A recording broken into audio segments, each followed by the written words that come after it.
Alhamdulillah hari ini matlamat kami untuk mengadakan jualan murah seperti tahun 2017-2018 berjaya kembali dengan pembukaan kedai ikan masin Sekencan. Di tapak ini insyaAllah kami akan buat jualan tiap-tiap minggu, ya, setiap hari Sabtu mula pukul 8 pagi sehingga tengah hari lah. Jadi macam-macam jualan yang kami ada. Ikan RM5, 3 jenis ikan kembung, ikan sardin dengan ikan cencaru, ya. Selain daripada itu juga kami bersama-sama dengan PKPS mengadakan jualan Rahmah Ehsan dekat sini.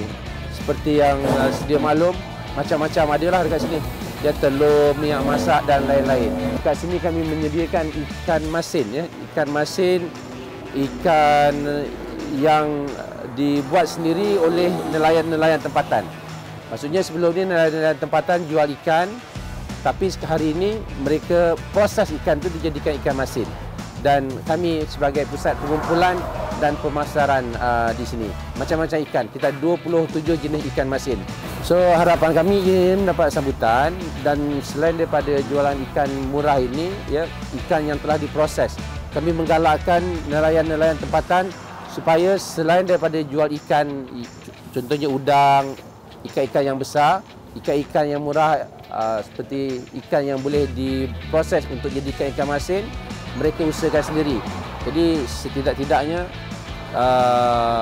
pencarian mereka, pendapatan mereka akan bertambah.